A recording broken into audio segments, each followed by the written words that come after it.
few questions. Okay, first of all, am I audible? Has it ever happened with you that you sent a really long text to someone and all you got in return was a click? And I raise those hand, I'll also raise mine.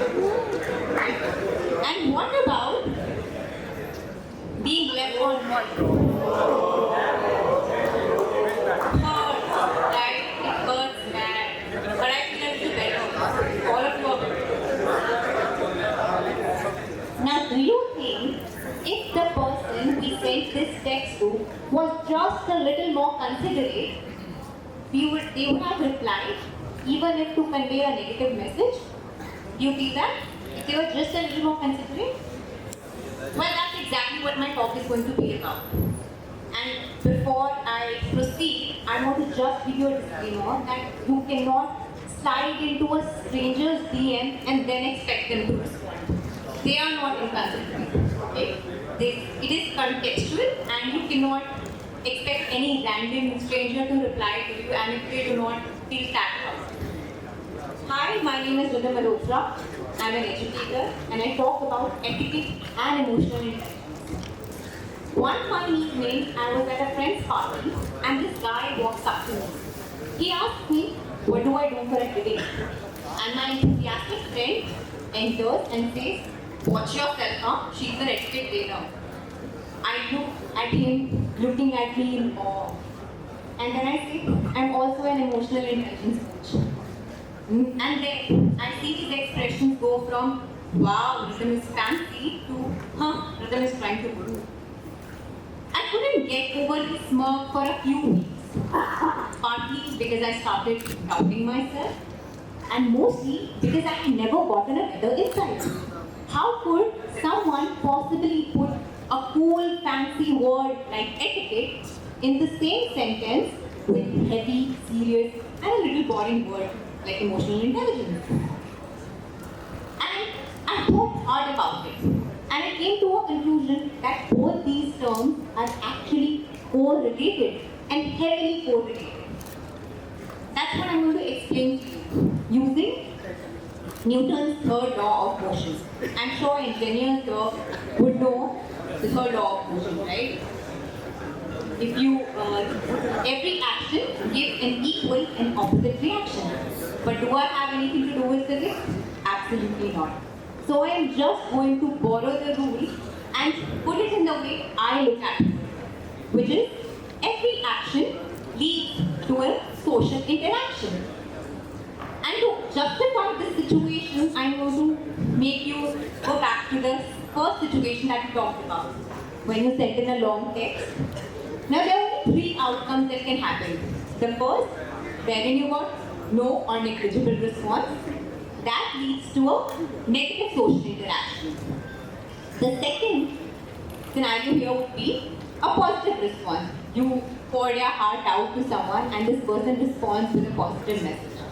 That leads to a positive social interaction. And the third scenario is the person responds just to convey that they are not interested. Now that happens, but still it will lead to a positive social interaction. You would want to receive even if you are being rejected, you would want to receive a message, right? Yes. Yeah. So even that could make, even a negative response would lead to a positive social interaction. Now I feel the third one, the first two categories of people we can understand really well. But the third category of people who respond even if to convey a negative message, I think there are only two kinds of people who do that. The first kind of people are those who are etiquette conscious, the ones who know the rules of etiquette and they understand that leaving someone on red is equal to being face to face with someone in real world and just looking through them. And they don't know, and they don't like that, and they know that it is a sign of disrespect. Therefore, they will respond to you. Or the second category of people who will respond even to convey a negative message are those who are emotionally intelligent, the ones who have higher empathy. Because they know how to put themselves in the same situation and they feel what you would feel. So to minimize minimize emotional damage, they will respond to you. Now, from that, we can say that etiquette and emotional intelligence are responsible for positive social interaction, or lack of etiquette know-how and emotional intelligence leads to a negative social interaction. I'll explain this to you putting a few life scenarios and asking you to look at it from a lens of etiquette and emotional intelligence. Has it ever happened with you that you walked in a mall and there is a person, a stranger before you, but he holds the door open for you? Or he or she, they hold the door open for you. Do you feel good about it? Does it feel good? Can I have a raise of hand? Yes. If a random person going ahead of you holds the door open for you without even knowing you, it feels good. That means it leads to a positive social interaction. Or you go to a party and some random auntie, like we like to call in our Indian culture, because that's what it happens, that's where it happens the most of the time. We enter and they're talking about the acne on our face, or if we have a baby yet, or if we are married yet, or how short we are, or how dark we are. What does it show? Lack of empathy, lack of social etiquette, and that leads to a negative social interaction. Or we have a third scenario wherein you go for an interview and you tumble and fall. Embarrassing, right? But this person comes to you and says, hey, it's okay, get up. Taps you on your shoulder. It's only human to fall. It's only human to tumble. That leads to a positive social interaction, because that shows that the person is empathetic. That shows the person has social etiquette. Now, through all these examples, I made it clear that etiquette and emotional intelligence are highly correlated, and that etiquette is equally proportional to emotional intelligence, yet etiquette has the bad name. Yet etiquette is still the bad guy in the market. People still think that etiquette is for snobs. Etiquette is for the elitist. Etiquette means that you're looking down upon someone. Etiquette means that you are judging people for eating with their hands. But that's not true. Etiquette exists with and because of emotional intelligence. And that's how I have a new law, which is called Law of Etiquette and Emotional Intelligence. The way we interact with others through our etiquette is an expression of our emotional intelligence.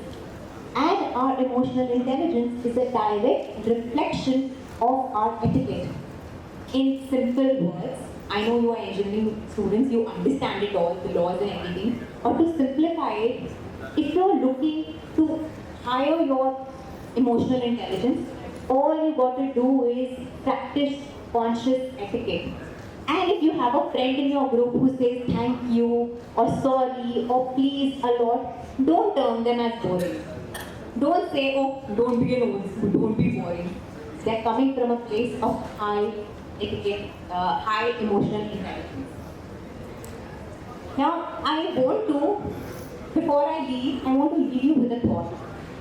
And for that, we are going to go back to the initial situation we talked about, wherein we talked about the long text that we sent. Instead of thinking about how many times you have been left on red, think about how many times you have left people on red. Do we ever think about that? Everybody raise their hands. Oh, I have been left on red. How many people have red? How many people have left others on red? You don't have to answer me that question, but answer that to yourself. Instead of criticizing the one because of whom you could be in therapy, think about who could be in therapy because of you. Because, my dear friends, the world is kind, and the world can only be kinder if all of us understand that we make the world. Thank you so much. That's my time. I want to keep it short and